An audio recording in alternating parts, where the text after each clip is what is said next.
So good afternoon, good evening, or good morning for people who may be online. So my name is Toral, and some of you with whom I've worked have heard me say that I think I have one of the coolest jobs in technology. And it's for many reasons, but a couple that I want to highlight here. One is that I feel very fortunate to be a steward alongside Mark Davis, the co-founder, and so many others who are doing this work that make what we take for granted possible. And then secondly, to be working alongside such amazing young people and thinking about the next generation that's going to carry this work forward. So Tom has mentioned the partnership that we had with Silicon. We actually ran a fairly robust internship program last year that included 9 students and young professionals. So we're going to do a little bit of audience participation. So I'm going to start with, over the past 30 days, how many of you have used formulas or scientific notation in your work or research? How about shipping a package? Traveling and changing time zones? A few of you. Checked exchange rates. All right. Bought something online.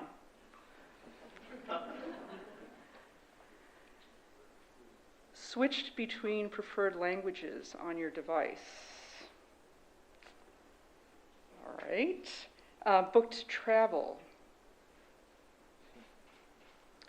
Used an emoji to express an emotion or shorthand.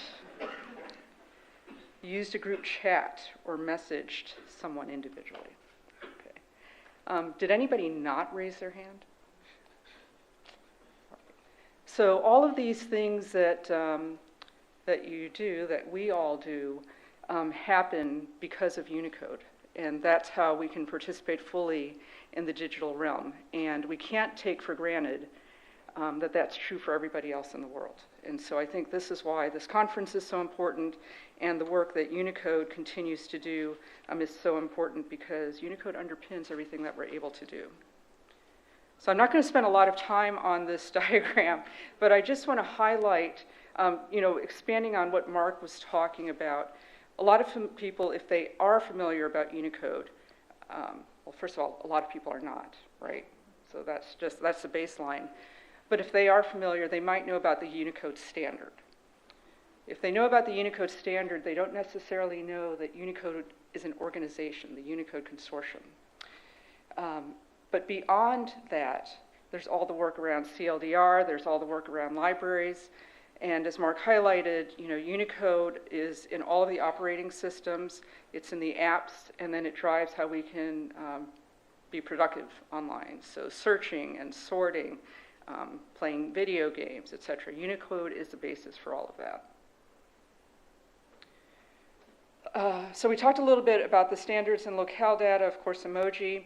About Unicode itself, it's an open standards, open source joint development organization. It started out as a standards body, but it's grown to be so much more than that. I think of Unicode as a little bit like Switzerland.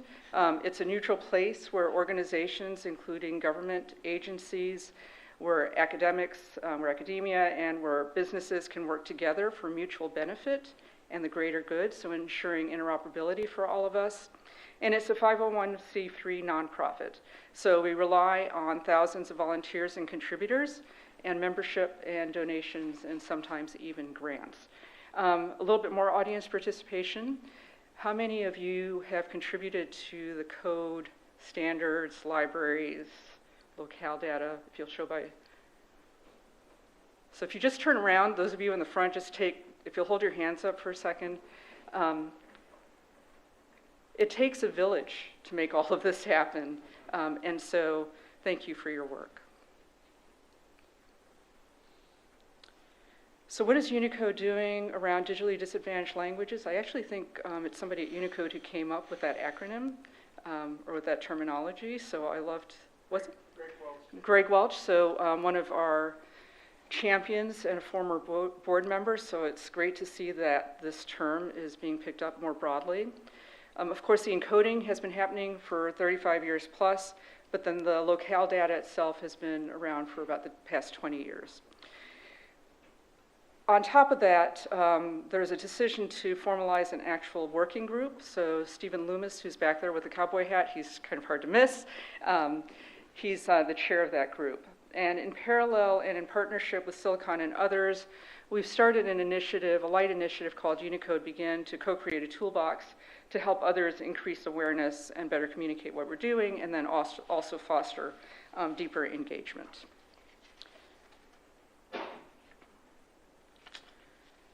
So we've talked a lot, or you've heard a lot about what Unicode produces, its products.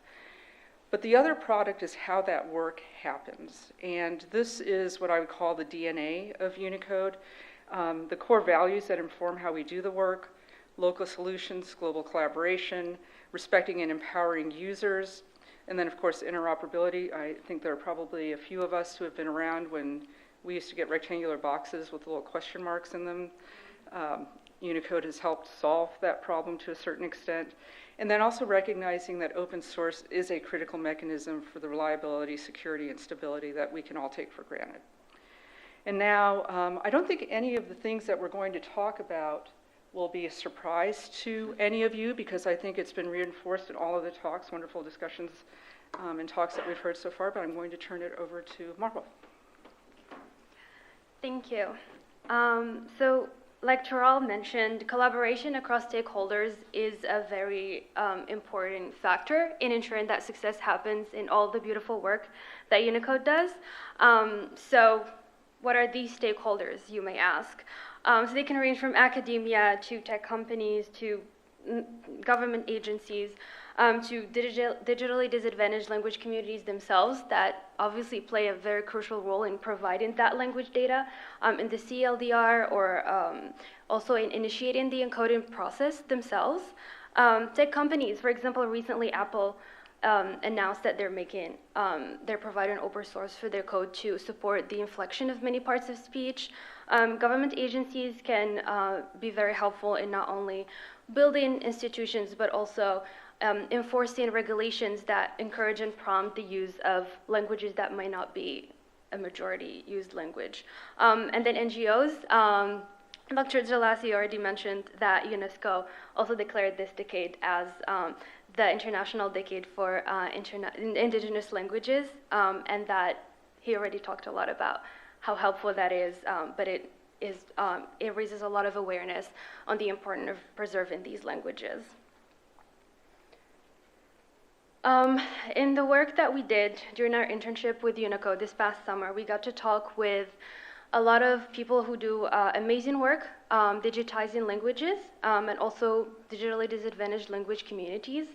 An issue that we realized was pretty prominent is the lack of awareness of all the beautiful resources and guides that Unicode provides. And even when people are aware of Unicode as a resource, they can find themselves lost in like where to go and where to start during the different steps of that encoding process. Being of the Amazigh community myself, which is an indigenous community in North Africa, we find that we're a community that cares a lot about our heritage and preserving the language, and we do a lot of efforts, whether it be by writing dictionaries, publishing as many books as possible, fighting for recognition and official recognition. There's very little talk that I find on resources like Unicode. And for example, for a language that's spoken by millions of people, Tifinagh was only added to Google Translate a few months ago, and I think that's very telling. Also, something that, like we talked a lot, there was mention about open source, and then, data provenance, sometimes it's because of the nature of the work, having the language data be available makes things a lot more possible. Yet there are a lot of concerns and questions that can be raised because the language communities, as much as they want to support their own languages, they also do not want to give up that ownership. And sometimes there are a lot of, for example, words that may be sacred and that they don't want available to the public. There are also like sometimes some hesitations because of like transparency of the decision-making process of Unicode, and that only highlights the importance of building trust with these communities. So I'm gonna let Sam elaborate more on that. Oops, wait, how do you? Okay. So a central part of the process of encoding, especially when we're talking about digitally disadvantaged languages, is building trust with the communities that are part of this process. And it's a two-way street, and it's very important to keep that alongside transparency of the work being done, of the process, of the objectives, and most importantly, if that adoption of a new technology, in this case encoding, is even desired by the community, because different communities have different reactions to new technologies and how they want their language and data to be treated, especially in the context of data sovereignty and language sovereignty. So this might not be a universal desire, and might be a desire imposed at times. So it's very important to have conversation with with a range of people from these communities too, because as most of you might know, it is really hard to pin down who owns a language. I mean, I'm a bit more pragmatic in how I see this, but I see it as those who use it own the language, but at the same time, there are going to be multiple opinions and multiple views on what must be done and how that will be done. So, I mean, and I experienced this during the summer when having conversations while working on the Silicon Unicode internship, but also before that, when I worked with communities in Amazonia in the creation of a digital keyboard for languages from the region in Brazil. In addition to that, I mean, trust needs time to be built, and with that comes a commitment of the work. It's a long process. One example of a community we worked this summer with was the Sunwar community. We worked with that Kumar Sunwar, and the whole process of encoding the script took about 10 years. It got encoded at the end of last year into the last batch of Unicode, and it is a long process, and patience is required for that, but most importantly, the accuracy of the work also matters, because once encoded, it is really hard to change things. So, and at the end of the day, encoding is the first step towards a greater goal of language preservation in the digital age. And I mean, in addition to that, you have, within Unicode, the CLDR, and you have keyboards to facilitate the use of these non-conventional scripts. So it is a long process, but the results are very important, are key for the preservation of thousands of languages in this century. So I'll pass it again to Toral. Thank you so much. Great, thank you.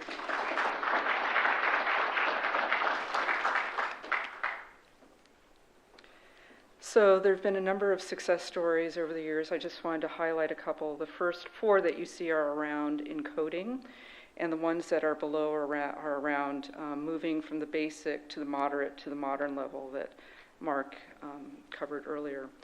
So in particular, the seal script and the Egyptian hieroglyphs, this speaks to the collaboration. Among the collaborators were academics and linguists in that work.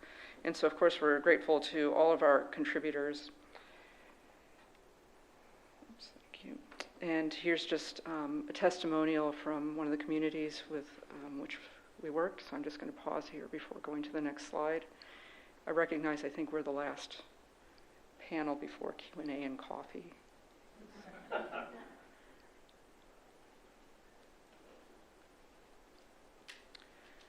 So just to wrap up some of the key takeaways.